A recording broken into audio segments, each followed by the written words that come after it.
Hi, this is Patricia Aigner. I'm going to show you how to create two different types of pop-up cards today. And we're going to make an acute angle and a right angle card using paper. You can use any type of paper you have available to you. In this video, I'm going to use some very nice cardstock, and I hope you enjoy it. I've pulled my cardstock out, and I have 2 sheets of paper here. And the first thing I'm going to do is I'm going to fold this piece.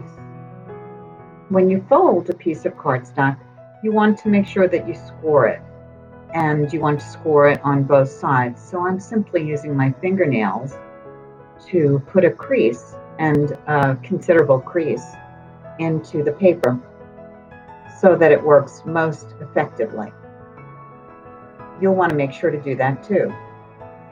I've also cut a smaller piece of paper. This smaller piece of paper I'm also going to fold and score. And I'm going to do exactly the same thing that I did with the previous piece of paper, bending it backwards and forwards and scoring it.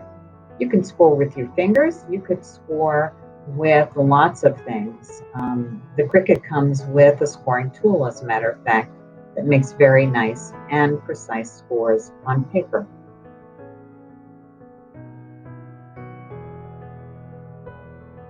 Now I'm ready to go on to the next piece.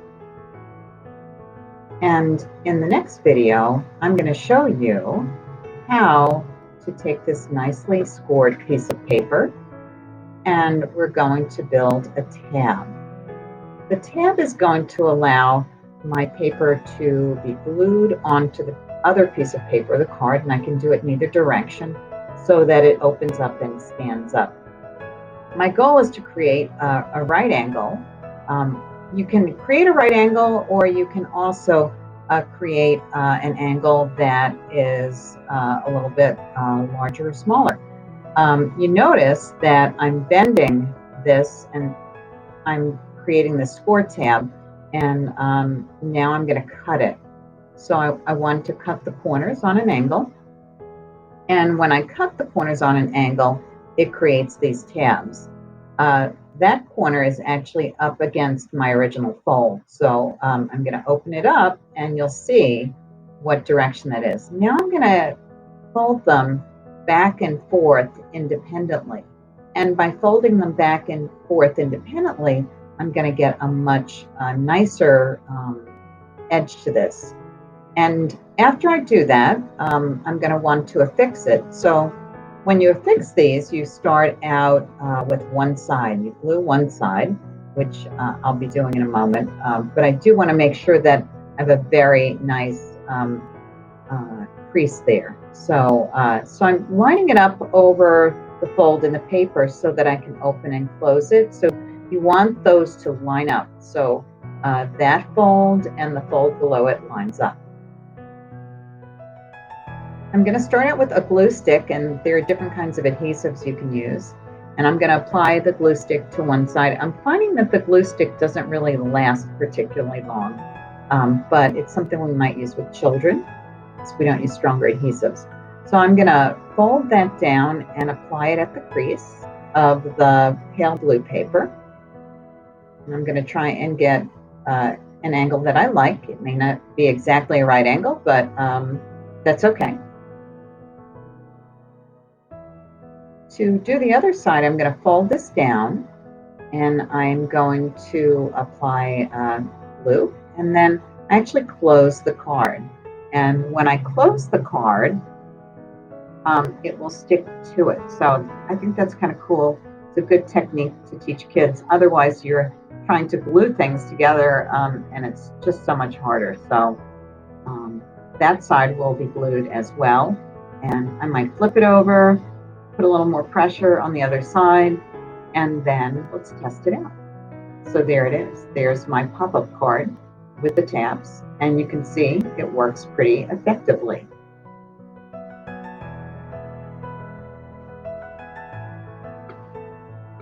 Let's try making a pop-up with an acute angle now, and I have some different paper, as you can see, and it starts out with the same technique, folding and pressing and creasing the base layer of the card. So you'll see me doing this a few times, and afterwards we'll work on the next piece,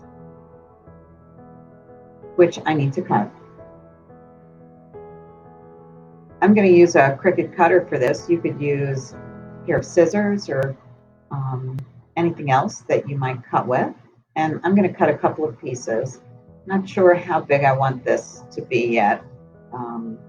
You can use a small piece. You can use a little bit larger piece. It's really up to you how large you want this piece of pop-up to be. And the next step is going to be creasing that other piece of paper. So I've got to fold it and crease it. So I'm going to go ahead and fold and crease it a bunch of times like you've seen me do before. Making sure that that edge is crisp is so beneficial.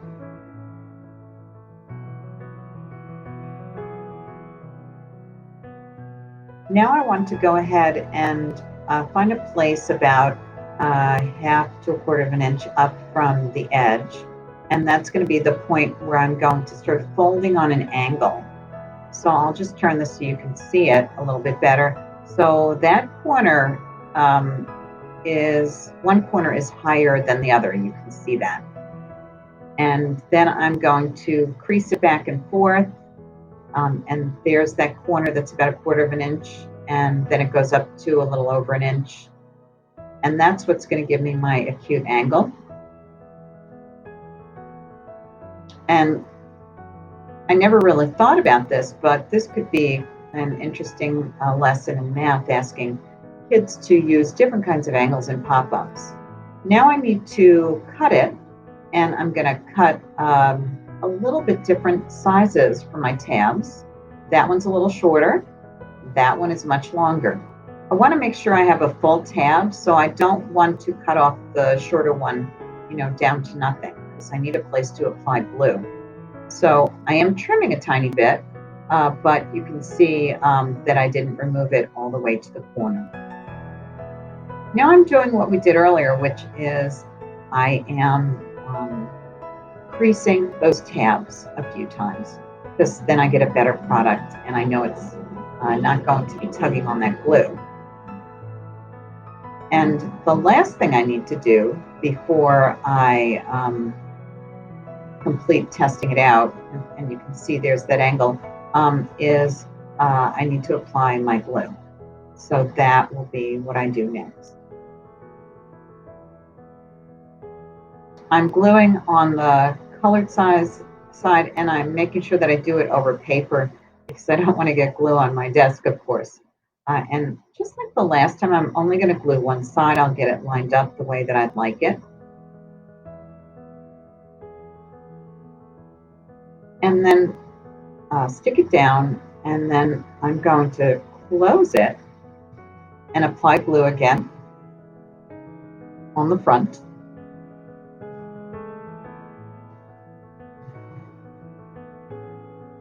Then I'm going to press down the side of the card on that and really put some pressure on it, make sure that it's sticking nicely. And let's see how it looks. We're going to pop that open, and yes, indeed, it did work. You can see from a couple of angles how nicely this pop-up works. I think it would be kind of fun to add something else to this pop-up. And I could have changed that angle as I was just showing you with my hands. I could have made it bigger, I could have made it smaller, and that would have been a choice I could make. And then here's my other finished pop-ups. You can see a couple of samples on my table of pop-ups. But let's go ahead and decorate one just for fun, and we'll add a little bit of artistry to it. I decided to go to my Cricut, and you can see I've got two different colored mats. On one, I've got parts of a butterfly that are more intricate, and that's the brown paper. And so I've got to get in there and pull the paper off and start weeding so that you can see all of the wonderful parts of the butterfly, and this is going to take me a little while. And then the other thing I want to show you is that mat over there, the blue one, has butterflies on it too. So that's the base, and then the brown's going to be the more intricate one. Well, I finished up that butterfly. I finished up a couple of them, and you can see the color of it. It's beautiful. And I'm going to fix it. And there's the little pieces of it that I didn't glue together because I'll use those for something else. But I'm trying to decide how I want to apply them. So one of the things I could do certainly is pop them in the back, and I could pop them on the side. I could put them in the front. I could put groups of butterflies on there if I wanted to. I could even like put an extension of paper up behind it or another shape, and it could hang way above as it opens up, and that would be kind of cool too. I'm thinking though, as I look at this, that you know, I'm going to probably put it on the other one, but I could stick it way above by just adding another piece of cardstock, and it could be shaped like a tree or a flower or something like that. So I'm going to get cracking on that, and I think this is the color I'm going to work with because it looks like a really nice match. There's blue in the back, and you really can't see it till I lay it down, but it's the same color as the base of the cardstock. So I think that's what I'm going to do. I just need to get folding, and you'll be surprised with what you see in just a moment. So here it is. That's my final product. I went ahead and I added it on the front. And this is just an example of a pop-up. It's something you could try with your students, and it's a starting point.